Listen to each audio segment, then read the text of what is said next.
브레인이 학자인데 워낙 사이언스 동을 많이 합니다. 그렇지만 교수가 되면서 약을 다루다 보니까 이 마약이라는 것이 얼마나 사회적 해악성과 사회적 비용을 하는가에 대한 그 유엔을 많이 가보고 그래서 한 15년 전부터 이 마약 정책에 대해서 많이 연구를 하고 있습니다.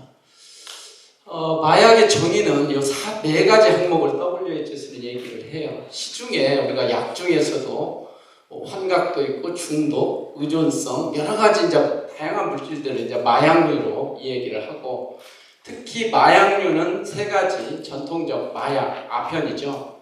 그 다음에 향정신성 약물들입니다. 그리고 대마, 이 3개를 묶어서 마약류라고 이 얘기를 합니다. 근데 가장 중요한 건 WHO나 UN에서는 중독성, 내성, 금단준성 이렇게 하면 마약이 아닌 거에도 꽤 있어요. 그런데 가장 중요한 사회적 해악성 있냐를 따집니다.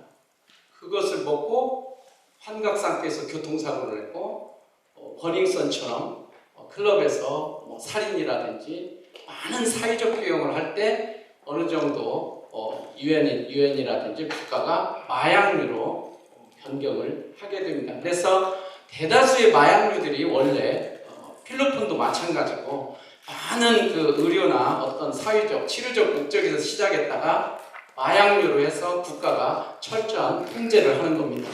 그래서 이런 마약류가 오남용 시 사회에 심각한 위해를 끼칠 수 있다는 거죠.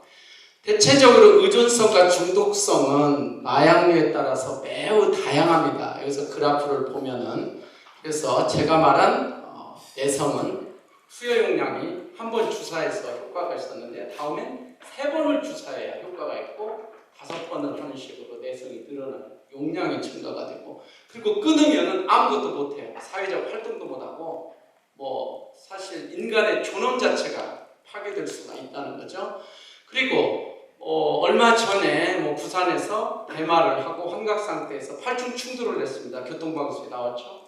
거기에 대해 사랑하는 가족이라든지 이랬을 때 정말 날벼락을 맞는 거 아니에요? 엄청나게. 그리고 얼마 전에 또 살인이 일어났었고요. 그래서 이제 그런 면들이 매우 중요하게 여기고 있습니다.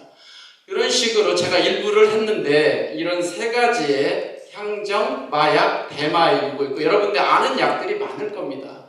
대체적으로 남용이나 효과가 중추신경계에 작용해서 엔돌핀이라든지 이런 걸 해서 어떤 환각, 그리고 여러 가지 돌취감, 그리고 흥분되거나 여러 가지의 부작용들을 나타내게 되고 이제 중독이라는 형태로 가게 됩니다. 이건 전형적으로 이제 뇌에서 이런 마약이 중추신경계에 다양하게 작용해서 복합적인 어떤 그 증상, 그리고 행동학적 혹은 생리학적 여러 가지 변화를 내게 됩니다.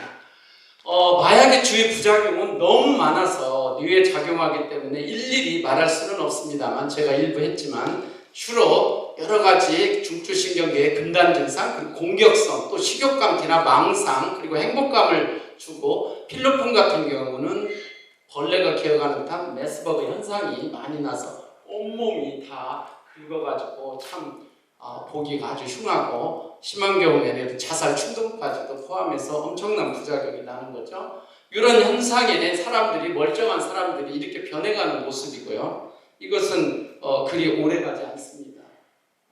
그리고 우리 한국은 마약이 마약왕 영화도 있었지만 한때 이런 청정국을 유지하기 위해서 국가가 많이 노력을 했어요. 그렇지만 지금은 마약 생산은 거의 전무하다고 봅니다. 물론 가끔 호텔에서 어떤 사람들이 소량으로 하거나 그렇지만 대다수는 동남아라든지 해외에서 유입돼서 마약의 소비국으로 되어 있고 많은 형태의 이런 일화가 있습니다. 하지만 지금은 이런 영화화도 됐겠죠.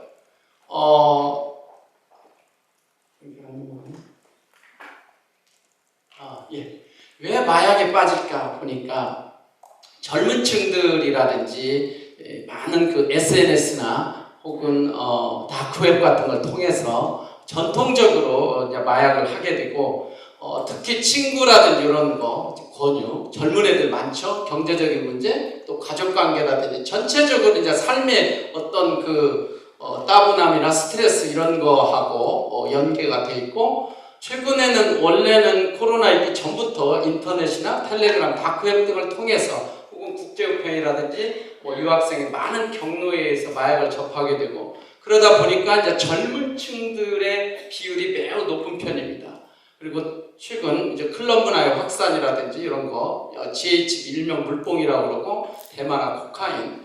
그렇지만 제가 그런 사람들의 미국이라든지 유엔 자료를 보면 궁극적으로 이 아까 말한 마약의 중독에 의해서 마약은 자신을 파멸시키고 사회적 비용을 증가시켜 모두에게 위험하고 몰락이다. 그리고 특히 청소년은 비성숙한 관계 속에서 이런 마약에 중독되면 여러 가지 정서적, 육체적 변화가 많은 시기인데 노출에 더 취약하고, 그리고 인지도가 낮은 상태라 노출 시 더욱더 치명적이고 중독성에 대한 영향을 많이 받게 되고, 아울러 사회적 문제를 일으키게 됩니다.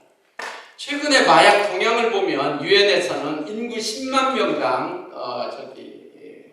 우리가 만 명, 인구 5천만 명에 이제 10만 명당 20명이니까 우리가 5천만을 기준으로 했을 때 만 명이 넘으면 마약 청정국이 아니다. 그래서 2015년부터 이렇게 만 명이 넘게 되고, 2020년에 18,060명, 그리고 작년에 조금 떨어졌지만 여러 가지 검경이라든지 여러 가지 이제 정치적 문제도 있어서 그런지 모르지만 기본적으로 청정국이 아니고요. 마약류 문제가 심각한 사회 문제로 대두돼서 여러 가지 마약 문제가 예방 교육에서부터 그 다음에 단속 그리고 치료 재활에 이르기까지 보다 폭넓은 정책의 필요성을 느끼고 있습니다.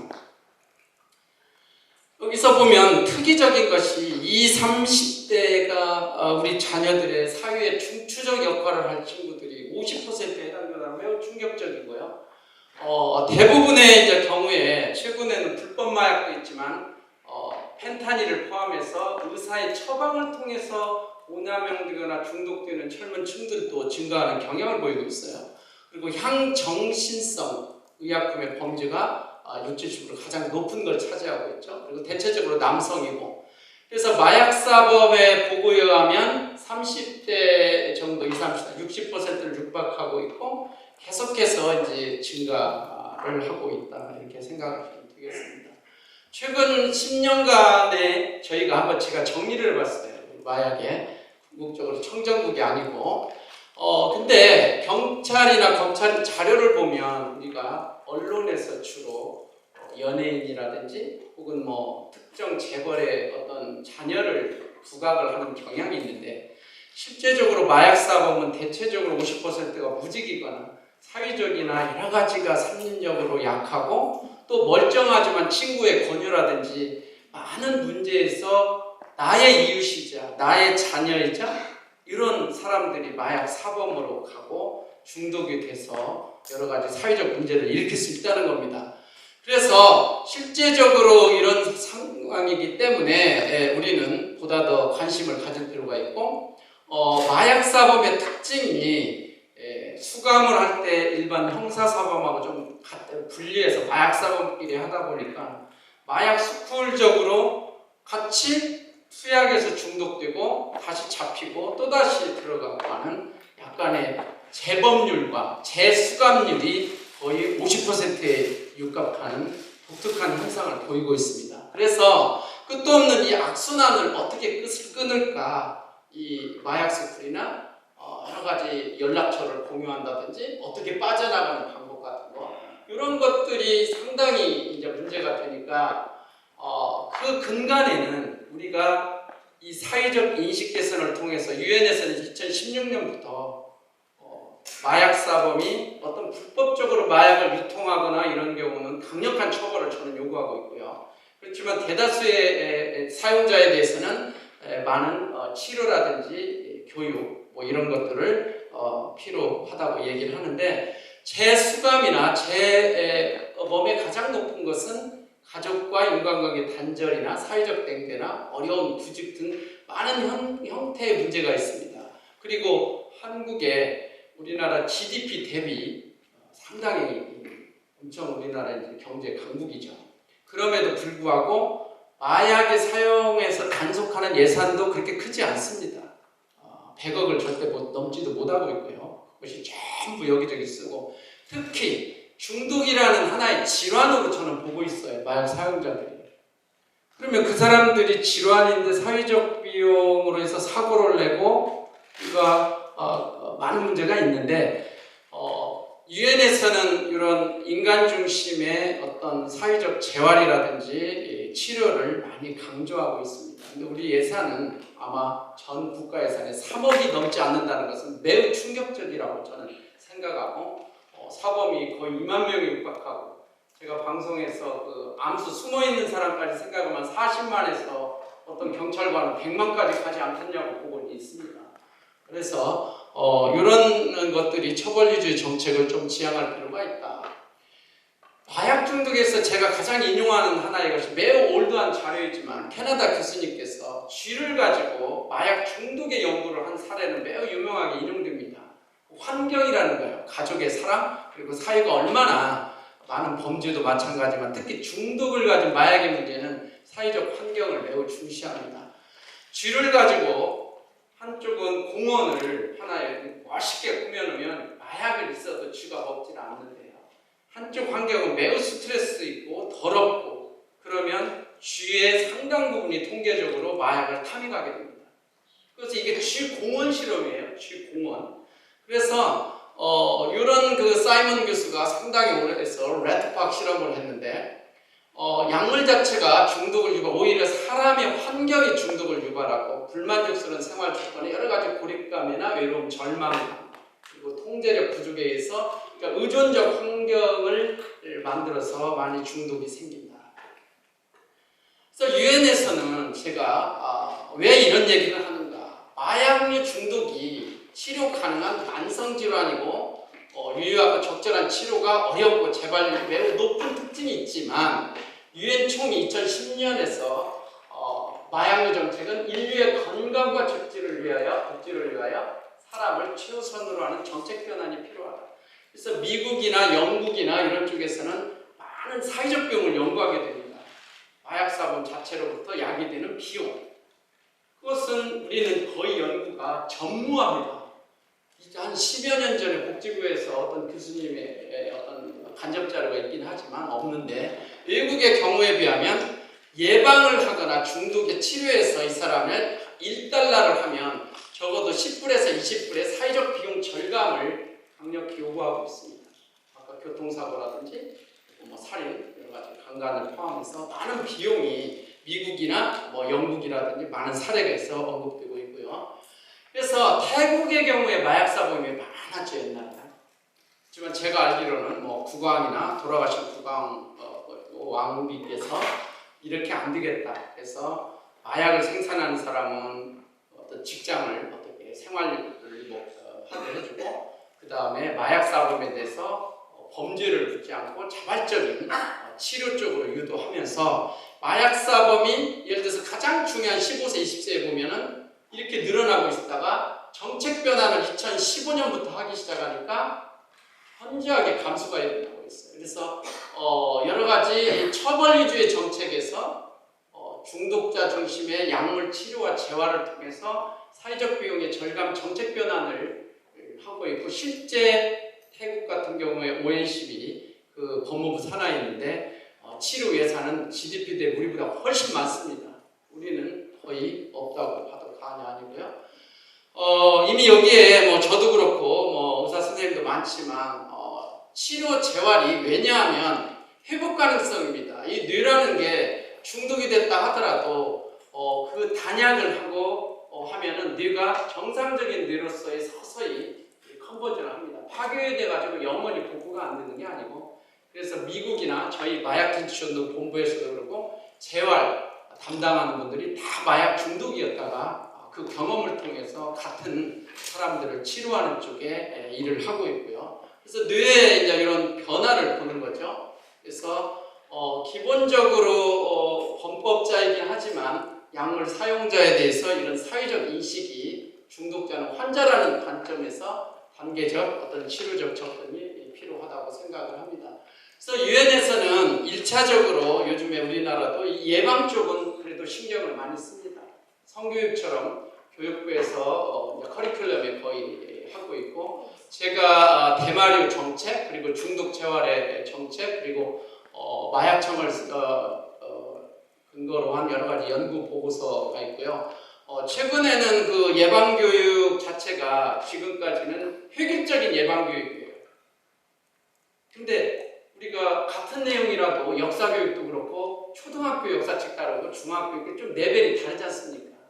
이 마약의 예방교육도 그런 대상 맞춤형으로서의 어떤 교육이 좀 이루어져야 된다고 생각이 들고요. 1차적으로는 여러 가지 중독이라든지 예방 프로그램 개발입니다. 그리고 2차적으로 이제 중독의 개념을 어떻게 하고 있고, 검찰에서도 어떤 조건부 기수회라든지 치료보호라든지 감호 프로그램들을 가동하지만 그게 한 자리 숫자들이에요. 아직은 우리가 2차 예방도 거의 세모 단계고, 특히 3차 예방처럼 지속적으로 이런 사람들을 관리해서 사회가 보다 건전한 사회로 이 중독자들이 치료가 돼서 우리 국가 미래에 어떤 큰 역할을 할 수 있도록 하는 사회 재활 프로그램들의 3차 예방은 이제 선진국이나 유엔에서 유엔 ODC를 중심으로 해서 강하게 제안을 하고 있는 실정입니다. 그래서 저는 이제 여기서 중요한 결론을 한번 내리고자 합니다. 마약 정책의 기조는 제가 네이버나 어떤 신문에 많이 이제 기고를 했었는데, 예방 교육은 뭐 무조건 중요하다. 예방이 없이는 이미 일어난 후에 그것을 해결하는 것은 옳지가 않다. 그래서 상당히 체계적인 마약류 중독 예방관리 체계를 활용할 필요가 있고요. 정책의 기조가. 그리고 국가 주도의 치료 재활 체계를 이제는 가동할 필요가 있다. 그동안 우리는 이쪽은 무방비 상태입니다. 제가 국무총리실 산하의 마약류 대책 협의회를 가면 한 20여 개의 정부 기관들이 나옵니다. 국정원도 나오고, 가장 중요한 역할은 식약처와 복지부, 그 다음에 검찰, 경찰을 하는 관세청, 단속이죠. 그리고 치료라든지 이제 예방교육을 하는 여러 기관들인데, 약물에 중독돼서 질환화된 이런 사용자들은 이제 드럭 유저라고 해요. 드럭 유저.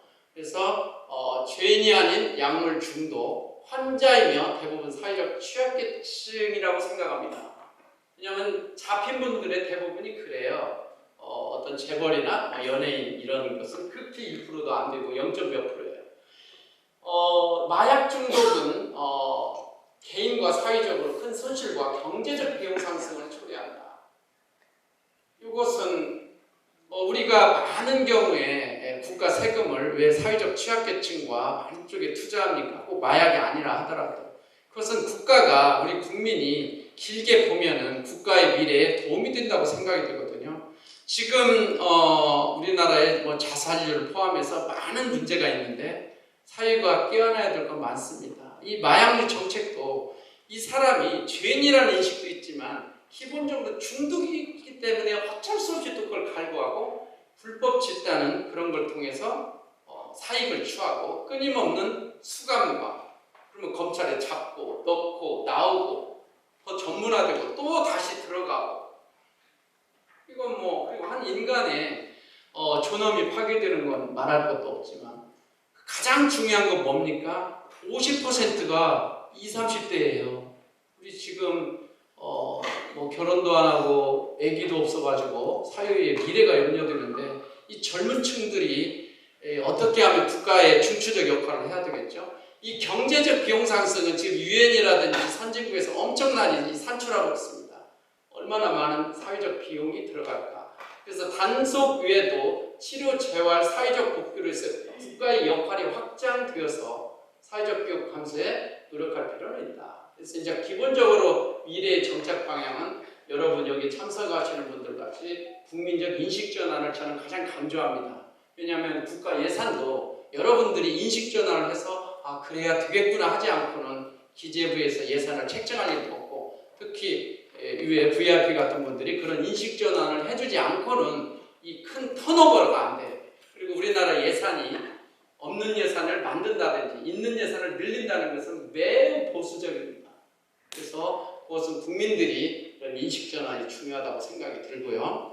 다음에 치료와 예방을 사회적 재활, 예방교육하고 이제 사회적 재활을 연계해서 여러 가지 정책, 그 다음에 단속, 조직 뭐 이런 것들을 같이 좀 연계해야지 단속만 하고 그 다음에 나머지가 연계가 안 되는 그런 것은 한계점이 있지 않느냐 생각이 들고요. 그 다음에 이것은 이제 매우 민감한 문제이기도 합니다만 해외 미국에서 DA라든지 태국의 ONCB를 포함해서 마약은 한 부처가 잘한다고 되지 않는 매우 통합적 기능을 가지고 있어요. 단속돼야 되고 복지부는 치료재활 문제가 있고 식약처는 마약류의 정의 기초 연구를 해야 됩니다. 이게 마약으로 갈 건지 말 건지 여러 가지 중독 연구라든지 그리고 검찰이나 경찰, 관세청을 포함해서 해양경찰까지 엄청나게 단속을 많이 하고요. 법무부는 그런 사람을 수감해서 그냥 감옥에만 넣을 것이냐 어떻게 여러 가지 다시는 죄를 짓지 않는 여러 가지 교정적 역할도 있고 예방적 교육도 필요하죠. 또 필요에 따라서는 치료감호라든지 여러 가지를 명령하게 되는데 그래서 그런 많은 부처들이 지금은 저는 이것을 아주 오랫동안 불만스럽게 생각했어요. 검찰은 검찰대로 열심히 하고 식약처는 식약처대로 열심히 하고 또 검경 또 요즘 약간 야릇하니까 아무튼 정보교류가 없습니다. 마약은 우리만 잘한 게 아니라 부처 간의 통합 그리고 국제적인 연계성을 가장 많이 가지고 있습니다.